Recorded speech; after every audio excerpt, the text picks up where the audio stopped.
Hello viewers, நாங்களோட Lakshmi, நீங்கள் பார்த்துருக்க 0 point Lakshmi. I'm back அப்படிங்கிறது எப்போவுமே ஒரு ஸ்ட்ராங்காக சொல்லுவேன். பட் ஆனால் இதில் ரொம்ப மனசு உடஞ்சி போய் தான் சரி இதுக்கு அது என்ன சொல்கிறதுனா, நான் வேறு மாதிரியே டைவர்ட் ஆகிட்டு இருக்கேன். என்ன டைவர்ட் பண்ணணும்னா யூடியூப் மட்டும்தான் அப்படிங்கிற மாதிரி டைவர்ட் ஆக வந்திருக்கேன். சீரியஸ்லி உண்மையுமே 40 பேர் அப்படிங்கிறது, அதுவும் நான் ரொம்ப நேசிச்ச இடம். 1000 முறை ஒரு நாள் அந்த இடத்த நான் சந்திச்சுட்டு போயிட்டு இருக்கேன். அந்த பாதையை கடக்கும் போதெல்லாம் என் ஆயுஸ்க்கும் அதை நான் நினச்சிட்டு இருப்பேன். இந்த சம்பவத்தில் நிறைய விஷயங்கள் இருக்குது, அதெல்லாம் நம்ம பேச முடியாது. நம்ம பேசி என்ன ஆக போகுது, நடந்துடுச்சு. ஆனால் சொல்லணும்னா பாவங்க, உண்மையுமே தேவையே இல்லாம அவங்களோட உயிரை இப்படி பண்ணிட்டாங்க அப்படிங்கிற ஒரு விஷயம் தான். நீங்க நிறைய வீடியோஸ் பாத்தீங்கன்னா அதை நல்லா அனலைஸ் பண்ண முடியும். அதை நம்ம எடுத்து சொல்றதுக்கு ஆதாரம்பாங்க, என்னத்த சொல்றது அப்படிங்கிற மாதிரி இருக்கு. பட் ஆனா பெயின் இருக்கு பாருங்க, ஒரு ஹார்ட்ல இப்படி பண்ணிட்டாங்களே அப்படிங்கிற ஒரு வழி இருக்குதுல்ல, அந்த ஒரு விஷயம் வந்து ரொம்ப ரொம்ப கஷ்டமா இருக்கு. ஆனா எங்க ஏரியாவை சுத்தி இருக்கவங்க ஒரு 2 பேர் பக்கத்துலயே ரொம்ப நியராகவே இறந்துருக்காங்க. மற்றபடியெல்லாம் அந்த ஏரியாவில் இருக்கவங்க யாருமே எல்லாமே வெளியில் ஓரமாக நின்றுக்கிட்டாங்க. இது மாதிரிலாம் தெரிஞ்சு எல்லாம் டிவியில் பார்க்குறது அப்படிங்கிற ஒரு விஷயம் தான். கரண்ட் கட் ஆனதுனால நிறைய பேர் வீட்டில் கரண்ட் ரொம்ப நேரம் இல்லையில அப்படின்னு ஒரு சிலர் வெளியில் வாசலில் அது மாதிரி தான். ஆனால் இப்போ அந்த சம்பவத்துக்கு நிறைய பேருமே போகல அங்கே எங்கள் ஏரியாவை பொறுத்து வரலாம். ஆனால் இதை வந்து எப்படி ஏற்றுக்கிறதுனே தெரியல, அவ்வளோ ஒரு பெயினாக இருக்குது. நினச்சி பார்த்தாவே இப்படி நெஞ்செல்லாம் ஒரு மாதிரி பண்ணிகிட்டே இருக்குது. இதுலேருந்து என்னால் வெளியில் வரணும்னா இந்த அப்டேட் தான். என்னால் நேத்தானா உண்மையுமே எனக்கு எந்த ஒரு தாட்டுமே யோசிக்கவே தெரிய மாட்டேன்ருச்சு. அதனால சரி, நிறைய ப்ரமோ வந்துச்சு, அது அப்படியே இன்னைக்கு எபிசோட அப்படியே. ஆனால் என்னை கொஞ்சம் கொஞ்சமாக நான் மாற்றணும், ஏன்னா நான் இதுக்குள்ளே டவுன் கீழே போயிட்டு இருக்கேன் அப்படிங்கறதுனால. எல்லாருமே அதுக்கு நம்மளோட மனசை மாற்றிக்க அடுத்த ஒரு முயற்சியை பண்ணுவோம்ல. பெரிய பெயின்ங்க உண்மையுமே சொல்லணும்னா. நீங்கள் நேசிச்ச ஒரு இடம், உங்களுக்கு ரொம்ப ரொம்ப க்ளோஸான ஒரு இடம். இப்போ பொதுவாகவே எல்லாத்துக்கும் ஒரு பெயின் இருக்கும். ஆனால் அந்த இடத்தவே சந்திச்சு அந்த இடத்த எங்கள் ஊர் மக்கள்லாம் வந்து அடிக்கடி அந்த இடத்த போய் பார்க்குறாங்க. மனசு கேட்க மாட்டேங்குதாங்க நிறைய பேருக்கு. ஏன்னா எவ்வளோ இழப்பு, அதை நியூஸில் கேட்குறாங்களா, மறுபடியும் போய் பார்க்குறது. அது மாதிரி எல்லாரும் டிப்ரெஷனுக்குள்ளே தான் அங்கேயும் இருக்கிறாங்க.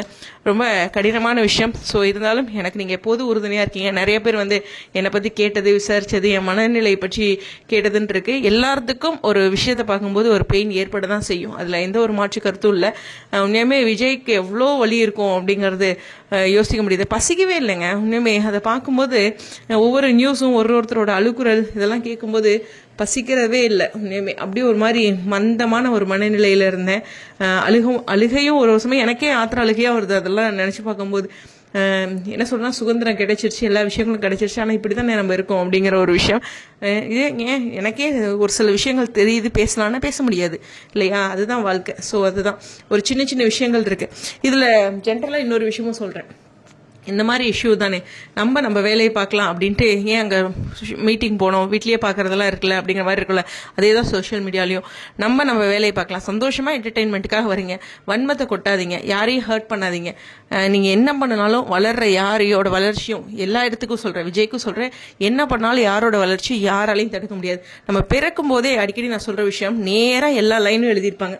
நான் பிறக்கும்போது நான் யூடியூபராக ஆவேன்னு நான் நினைக்கவே கிடையாது. எந்த ஒரு கட்டத்திலையும் இன்ஜினியரிங் படிக்கும்போது யூடியூபர் ஆகணும்னு நினைக்கவே கிடையாது. கிரிக்கெட் பேட் எடுத்து விளையாடும் போது கிரிக்கெட்டுக்குள்ளே போகுமா அப்படின்லாம் கூட நினச்சிருக்கேன். பட் ஆனால் யூடியூபர் பற்றி நான் நினைக்கல. ஸோ இந்த இடத்துல என்னோட பாதை. ஆனால் இன்றைக்கி நினைக்கிறேன், கடைசி மூச்சுக்கு அது வரைக்கும் யூடியூப் பேசுவேன்ட்டு. நாளைக்கு என்ன வேணாலும் நடக்கலாம், கரெக்டு தானே. வாழ்க்கை இதோட சரி பேசவே முடியாத ஒரு சூழ்நிலை வரலாம், இல்லை இதுக்கு மேலே ஒரு பிஸ்னஸ் கூட வரலாம். அது மாதிரி எதுவுமே தீர்மானிக்க முடியாத வாழ்க்கை. அடுத்தவங்களை ஹர்ட் பண்ணாதீங்க, வன்மத்தோடு இருக்காதீங்க. நீங்கள் செலிபிரிட்டிஸ் அட்டாக் பண்ணுறது எல்லாமே ஒன்று தாங்க, ஒருத்தங்களை காயப்படுத்தாமல் இருக்கிறது அப்படின்ட்டு. இது எல்லாத்தோடையும் கனெக்ட் பண்ணி பேசல, சொல்லணும்னு தோணுச்சு. இருந்தாலும் எனக்காக சிலர் ரொம்ப ரொம்ப க்ளோஸாக கேட்டது, விசாரிச்சதெல்லாம் எனக்கு ரொம்ப ஆறுதலாக இருந்துச்சு. நிச்சயமாக அந்த 40 பேரும் பாதிக்கப்பட்டு இன்னும் மருத்துவமனையில் இருக்க எல்லாத்துக்கும் நம்மளுடைய ப்ரேயர்ஸை வைக்கலாம். கண்டிப்பாக வந்து ஒவ்வொரு குடும்பமும், அது ஒரு வீட்டில் 3 பேர், அது அம்மாச்சி வீட்டுக்கு பக்கத்து ஊர்.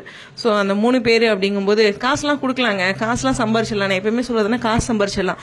இழப்பை வந்து எவ்வளோ வருஷம் ஆச்சு, எனக்கு அப்பா இறந்தது இன்னும் சரி பண்ணிக்க முடியாமல். அதுமாதிரி அந்த பெயின் வந்து ரொம்ப ரொம்ப கஷ்டங்க, இழப்பு அப்படிங்கிறது. கடவுள் என்ன பண்ணுறது, பூமியில் எல்லாருமே இருக்க முடியாது அப்படின்லாம் சில விஷயங்கள் என்ன நான் ஏற்றிக்கிட்டாலும் இது மாதிரி நிதர்சனமான விஷயத்தை அக்செப்ட் பண்ணிக்க முடியாத மனசும் இருக்க தான் செய்யுது. எனிவேஸ், நம்ம அடுத்த ஒரு அப்டேட்ஸ் அதுக்குன்னு பொழப்ப பார்க்குறேன்னு சொல்லலை. பட் நான் ரொம்ப உள்ளே போகிறேன். அதனால் ஏன்னா இந்த மீட்டுக்கணும்னா சீரியஸ்லி யூடியூப் மட்டும்தாங்க. அது அம்மாச்சி இறந்தப்போ, என்னோட மாமனார் இறந்தப்போ என்னால் ரொம்ப இதுக்குள்ளே போக முடியலன்ட்டு என்னை டைவர்ட் பண்ணியிருக்கேன். வாழ்க்கையில் நிறையா பிரச்சனைகளுக்கும் நான் சொல்யூஷனாக பார்க்குறது. இப்போ ஒரு சில புக்ஸ் படிப்பீங்க, சாங்ஸ் கேட்பீங்களே, அந்த மாதிரி. ஸோ இருந்தாலும் ரொம்ப பெயினோட என்னுடைய வேலையை ஆரம்பிக்கிறேன். உங்களுடைய கருத்துக்கள் ஸ்டேடியம்.